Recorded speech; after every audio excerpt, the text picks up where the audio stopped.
Tous les programmes spatiaux qui aujourd'hui s'en vont vers différents endroits, différentes planètes, ne sont pas que de la recherche. C'est aussi de l'implantation de choses parfaitement bien maîtrisées. Il existe la NASA telle que tout le monde la connaît, mais il y a une autre NASA qui fait autre chose. Tout à fait. Il suffit de regarder comment les lieux de culte, les églises, synagogues et autres sont implantés. On voit bien que des fois, les maisons sont bien droites et la seule chose qui est de travers, c'est le lieu de culte. Parce qu'en dessous, il y a un nœud tellurique. C'est un nœud énergétique. Et ça, ce nœud-là, il est très utile. Il est très recherché. Les gens qui travaillent dans ces domaines savent très bien de quoi il est question. Lorsque j'ai émis le rapport Oméga, que certains connaissent déjà bien, je ne suis pas rentré dans trop de détails, mais j'ai fourni quand même un grand paquet de photos qu'on peut retrouver facilement, de manière à pouvoir faire prendre conscience de certaines choses, de l'existence de certaines choses. Comment ça se manifeste? Ce sont des photos qui ont été prises par satellite. L'œil humain ne peut pas s'en rendre compte. Quand on passe en voiture, on ne fait pas attention. Pourtant, il existe d'immenses antennes qui couvrent des kilomètres carrés et qui génèrent des champs d'ondes, parfois bénéfiques, parfois très nocives. On fait des tas de publicités et on met à la portée du public une technologie très avancée qui coûte très cher, mais que le public arrive à accéder parce qu'on lui met entre les mains pour pas cher. Et il le paye sans s'en rendre compte. Ça, c'est ce que vous aviez annoncé à l'époque quand le téléphone était plutôt cher, les abonnements étaient chers. Voilà. Et 1 an avant, vous aviez, ou même 2 ans avant, vous aviez annoncé qu'effectivement, il y aurait des abonnements à 1 euro. Voilà. Et bon, je veux dire qu'on était peu à vous croire à ce moment-là. Oui. En tout cas, les faits vous ont donné raison. Voilà. Aujourd'hui, on arrive à avoir des forfaits illimités qui permettent de rester des heures et des heures en ligne, à discuter de tout et de rien, tout en étant écouté par des systèmes comme Échelon, qui au départ ne relevaient qu'une sémantique des mots relativement restreinte, mais aujourd'hui on ne peut plus prononcer le moindre mot sans déclencher ces appareils d'écoute. Donc, au bout du compte, on est écouté totalement. Et on s'en rend compte très facilement, parce que tout s'est développé de manière tout à fait à notre insu.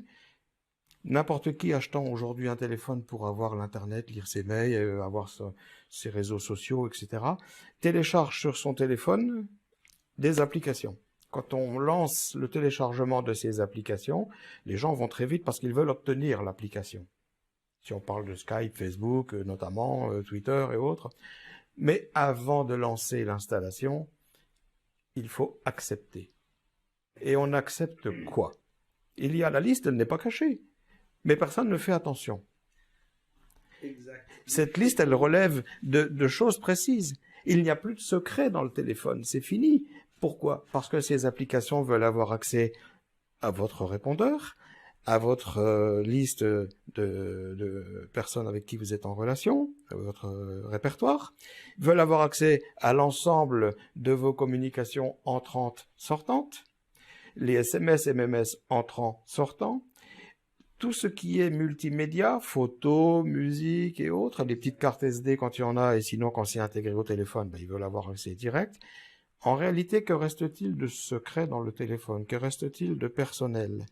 Si on regarde bien la liste, ça va loin, parce qu'ils veulent même avoir accès à notre insu, à la caméra, pour nous voir et voir ce qui se passe autour à notre insu, que nous soyons en communication ou pas, ainsi qu'à notre micro. Alors pour ça, on se dit qu'il suffit de débrancher la batterie pour que... Oui, mais maintenant les appareils font que, voilà, la batterie est intégrée, on ne peut plus l'enlever. Elle est sertie dedans. Je pense notamment à des grandes marques, genre Apple pour la citer, mais Samsung s'est lancé aussi dans le même créneau. Les derniers Samsung sortis, la batterie est intégrée, on ne peut pas l'ouvrir, on ne peut rien faire. Donc, ils ont accès au répertoire, MMS, SMS, fichiers multimédia, etc. Ils ont accès à tout. En un quart de seconde, ils savent tout ce qu'ils veulent savoir. Oui, il y a plusieurs caméras. Mais ils veulent savoir quoi aussi? La monnaie. L'argent qui circule.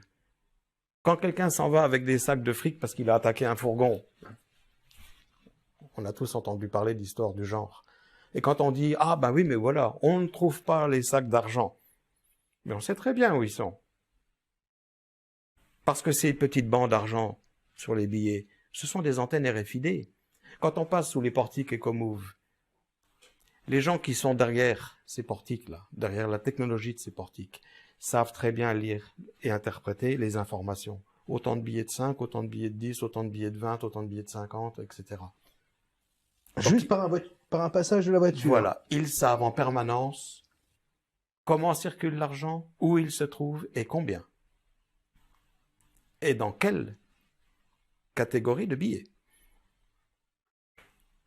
Donc quand on dit qu'on ne trouve pas 20 millions qui ont été détournés dans des sacs, personnellement, moi, ça me fait sourire.